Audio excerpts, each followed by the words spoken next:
जय हिंद साथियों, स्वागत है आप सभी का आपके अपने परिवार टॉपर्स विजन पर। तो जैसा कि आप सभी देख पा रहे हो, लिखा है आरआरबी एनटीपीसी।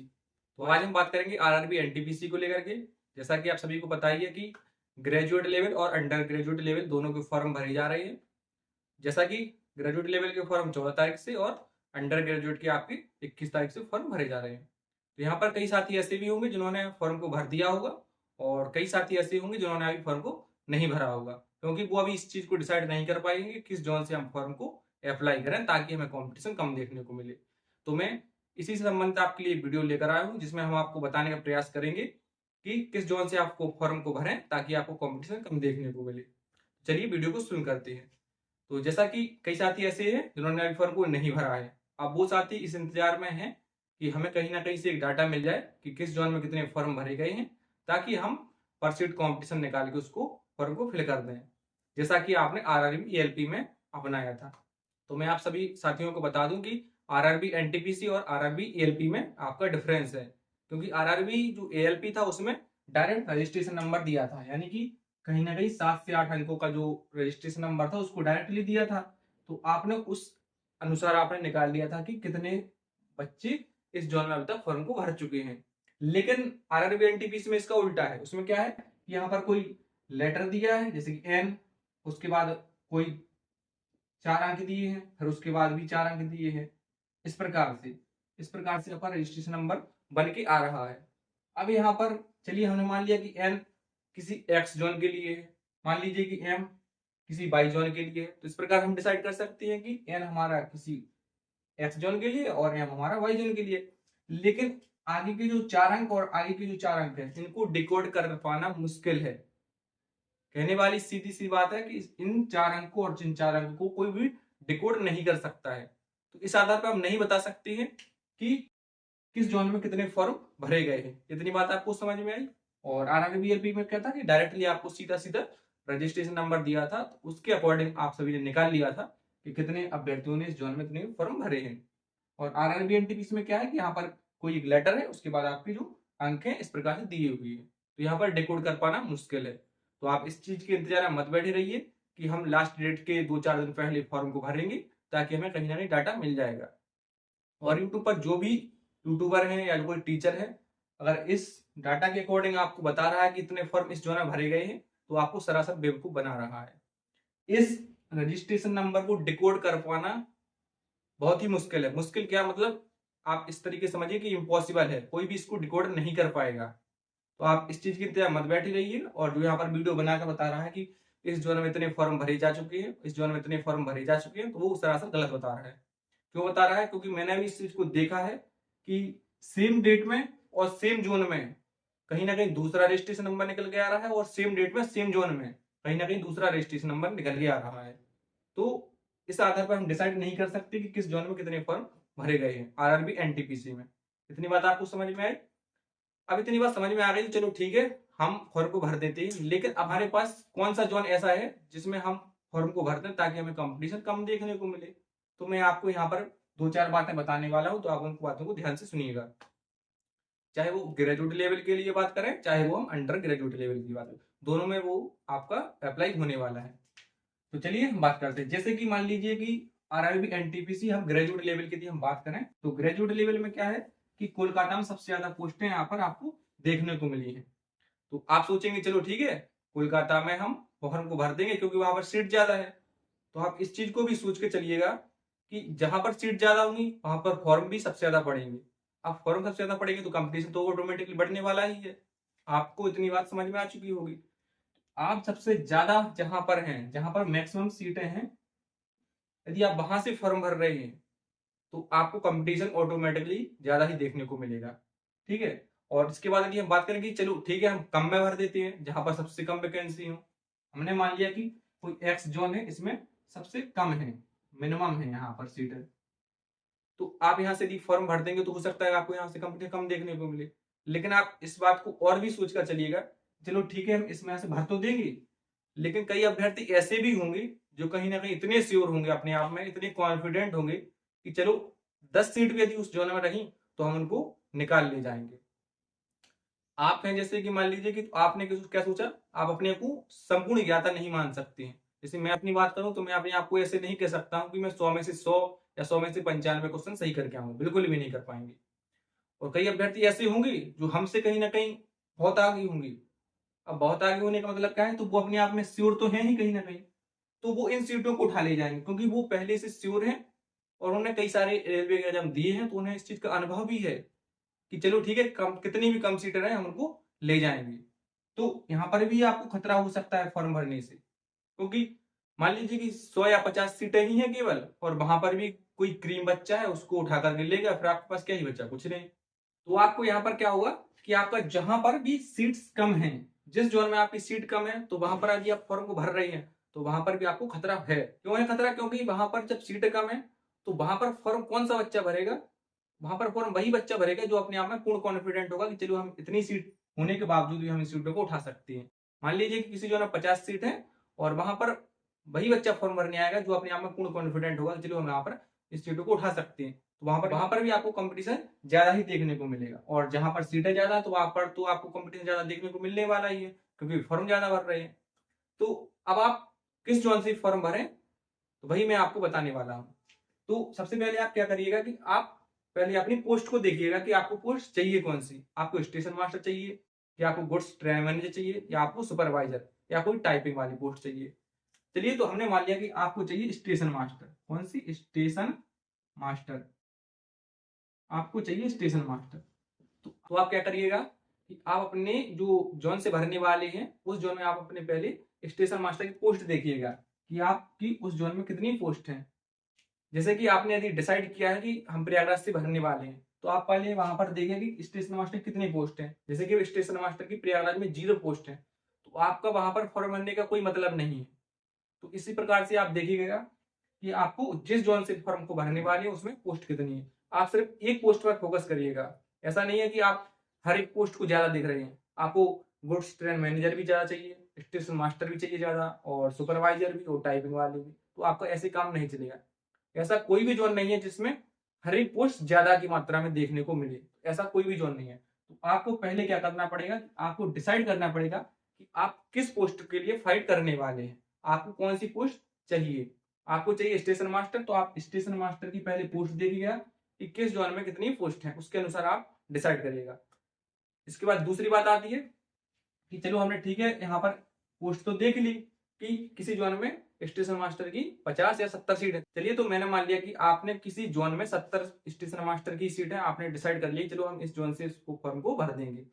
तो आपको यहाँ पर दूसरी बात ये भी देखने वाली होगी कि वहां पर आप देखिए टाइपिंग वाली कितनी पोस्ट है। क्यों क्यों देखना जरूरी है? क्योंकि वहां पर यदि आप स्टेशन मास्टर की 70 सीट देखकर तो आप फॉर्म को भर रहे हैं, लेकिन वहीं पर कहीं ना कहीं टाइपिंग वाली पोस्ट हो सकता है कि 150 से 200 की मात्रा में हो। ऐसा भी तो हो सकता है।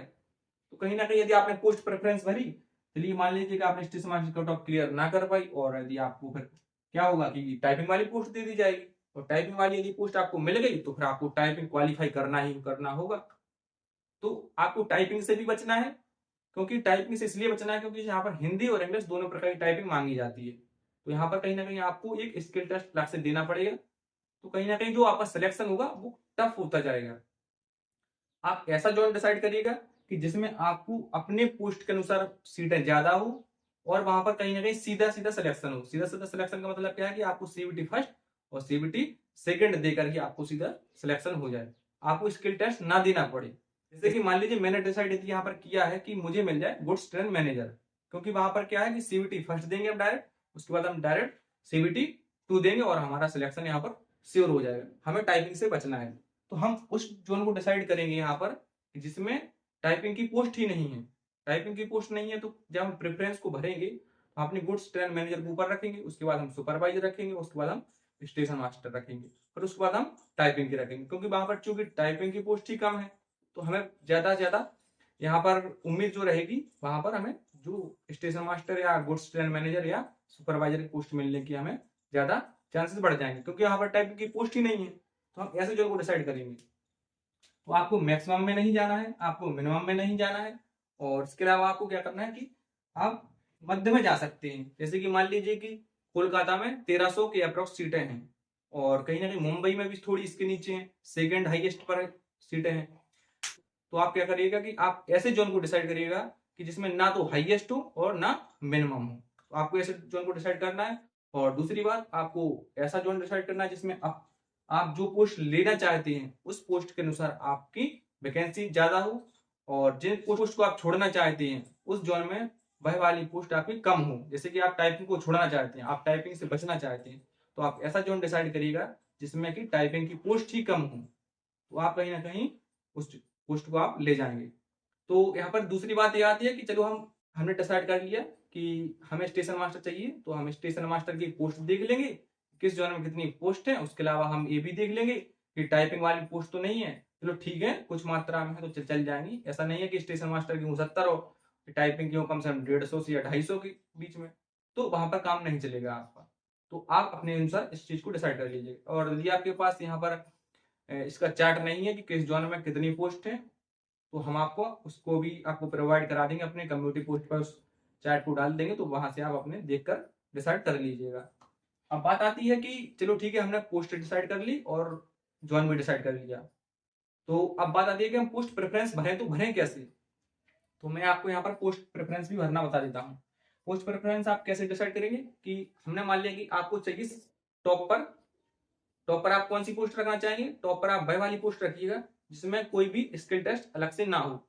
जैसे कि गुड्स ट्रेन मैनेजर में नहीं है, गुड्स ट्रेन मैनेजर में भी आपकी कोई भी स्किल टेस्ट नहीं है, तो आप इसको टॉप पर रखिएगा। इसके अलावा आपकी जो सुपरवाइजर वाली पोस्ट है, सुपरवाइजर वाली पोस्ट है, इसको आप सेकंड लास्ट पर रख सकते हैं। और इसके अलावा आप थर्ड पर स्टेशन मास्टर रख सकते हैं, स्टेशन मास्टर रख सकते हैं क्योंकि इसमें सीबेट है लेकिन इसमें टाइपिंग नहीं है। और इसके अलावा आपने जो टाइपिंग वाली पोस्ट है उसको आप रख दीजिए, चौथे और पांचवें पर जो दो टाइपिंग वाली पोस्ट है उनको आप रख दीजिएगा। तो आपका इससे फायदा क्या होगा कि इससे आपको वह वाली पोस्ट मिल जाएगी जिसमें आपका कोई अलग से स्किल टेस्ट नहीं है। गुड्स ट्रेन मैनेजर में स्किल टेस्ट नहीं है कि यहाँ पर कोई भी अलग से स्किल टेस्ट नहीं है। तो आपका क्या फायदा इसमें हो जाएगा, यहाँ पर फायदा ये होगा आपका कि यहाँ पर कोई भी स्किल टेस्ट नहीं है, तो आपको यहाँ पर सीधा आप डायरेक्ट सीबीटी फर्स्ट देंगे और सीबीटी सेकंड देंगे और डायरेक्ट आपको यहाँ पर सिलेक्शन मिल जाएगा। इसी प्रकार से आपका सुपरवाइजर में होगा। स्टेशन मास्टर में क्या होगा आपका कि सीबीटी फर्स्ट और सीबीटी सेकंड तो होगा ही होगा, इसके अलावा आपका सीबेट भी होगा, सीबेट। और इसके अलावा चौथे और पांचवें आपका क्या हो तो अलग से टाइपिंग आपकी होगी। तो आपको ऐसी पोस्ट को ऊपर रखना है जिसमें आपका कोई भी स्किल टेस्ट ना हो। और इसके अलावा आप हो सकता है कि चलो आपको ठीक है स्टेशन मास्टर चाहिए, तो आप स्टेशन मास्टर को भी यहाँ पर उठाकर टॉप पर रख सकते हैं क्योंकि आपका जो प्रेफरेंस है आपका स्टेशन मास्टर है, स्टेशन मास्टर को आप टॉप पर रख सकते हैं। तो सेम इसी प्रकार से आपको ग्रेजुएट लेवल और अंडर ग्रेजुएट लेवल दोनों में आपको इस चीज को अपनाना है। और जोन आपको मैक्सिमम में नहीं भरना है और ना हो तो आपको मिनिमम में भरना है। आपको बीच वाली जो कहीं ना कहीं ऊपर से और नीचे से, तो कहीं ना कहीं आपको जो बीच में पोस्टें हैं ऐसे कई जोन है जो कहीं ना तो अपने आप में मैक्सिमम है और ना अपने आप में मिनिमम है। तो आपको ऐसे जोन में डिसाइड करना है। और जोन डिसाइड करने के बाद आपको अपनी पोस्ट देखनी है कि उस जोन में उतनी पोस्ट आपकी है भी या नहीं। आपने डिसाइड कर लिया स्टेशन मास्टर, लेकिन उस जोन में आपकी स्टेशन मास्टर है ही नहीं, तो आप क्या कर पाएंगे, कुछ नहीं कर पाएंगे। तो आप ऐसा जोन डिसाइड करिए जिसमें आपकी पोस्ट ज्यादा हो, जो जो आप पोस्ट लेना चाहते हैं वो पोस्ट ज्यादा हो। और उसके अलावा आपको जो टाइपिंग वाली, तो टाइपिंग वाली पोस्ट से आपको बचना है, तो उस जोन में आपकी टाइपिंग वाली पोस्ट कम हो। और इसके अलावा आपको जो प्रेफरेंस बनेंगे तो आप अपने हिसाब से जो आपको पोस्ट चाहिए वो आप टॉप पर रख दीजिए। और उसके अलावा अपनी जो बिना स्किल टेस्ट वाली हो उनको आप सेकंड एंड थर्ड पर रख सकते हैं। और उसके अलावा जो टाइपिंग वाली है, टाइपिंग वाली आप 4 और 5 नंबर पर ही रखिएगा। इतना करने के बाद आपको लगेगा कि हाँ हमने जोन को सही भरा है। इसी प्रकार से आप ग्रेजुएट लेवल और अंडर ग्रेजुएट लेवल दोनों का फॉर्म आप अप्लाई कर सकते हैं। और जो कोई भी यहाँ पर डिकोड करके बता रहा है आरआरबी एनटीपीसी में, कोई भी डिकोड करके बता रहा है कि रजिस्ट्रेशन नंबर के अनुसार इतने फॉर्म अब तक भरे जा चुके हैं, तो वो सरासर झूठ बोल रहा है, बेवकूफ बना रहा है। कोई भी रजिस्ट्रेशन नंबर को डिकोड नहीं कर पाएगा। बनाने को तो मैं भी यहाँ पर कोई भी डाटा उठा के लेकर आता था और आपको बता देता कितने फॉर्म भरे गए हैं, क्योंकि ऐसा नहीं है कि मैंने बताया नहीं था, मैंने आरआरबी एलपी में बताया था क्योंकि वहां पर ऑथेंटिक डाटा वहां पर मिल रहा था रजिस्ट्रेशन के नंबर के हिसाब से। लेकिन यहाँ पर नहीं मिल रहा है, तो मैं क्यों फालतू में आप लोगों को गुमराह करूं। और जो भी यूट्यूब कर रहा है तो आप उनके बहकावे बिल्कुल मत आइए, आप अपना फॉर्म को अच्छे से भरिएगा। और बाकी यदि आपकी कोई भी क्वेरी रह जाती है तो आप हमें कॉल करके व्हाट्सअप करके हमसे पूछ सकते हैं कि यहाँ पर हमें फॉर्म भरने में ये वाली प्रॉब्लम आ रही है। यदि आपका कोई भी और भी इससे रिलेटेड कोई भी डाउट है तो आप कमेंट करके भी पूछ सकते हैं। बाकी मैंने अपना व्हाट्सअप नंबर और कॉलिंग नंबर आपको प्रोवाइड करा रखा है डिस्क्रिप्शन बॉक्स में, तो आप वहां से कॉल करके व्हाट्सअप पर भी हमसे बात भी कर सकते हैं कि हमें इस बात में प्रॉब्लम आ रही है। तो उम्मीद रहेगी कि आपको हर एक चीज यहाँ पर समझ में आएगी कि किस जोन से आपको फॉर्म भरना है, और लास्ट टाइम पर आप इंतजार मत करिएगा, आप अपना फॉर्म को भरिएगा। तो उम्मीद है कि वीडियो आपको पसंद आई होगी, और वीडियो पसंद आए तो लाइक करें, शेयर करें, और चैनल को सब्सक्राइब जरूर कर लें, ताकि हम इसी तरीके से आपको ऑथेंटिक जानकारी आप तक पहुंचा जा सके। तो उम्मीद है कि वीडियो पसंद आई है तो आप लाइक कर दें, शेयर कर दें और सब्सक्राइब जरूर कर लें। तो मिलेंगे अगली किसी नई वीडियो के साथ, ऑथेंटिक न्यूज के साथ। तब तक के लिए जय हिंद, जय भारत, वंदे मातरम।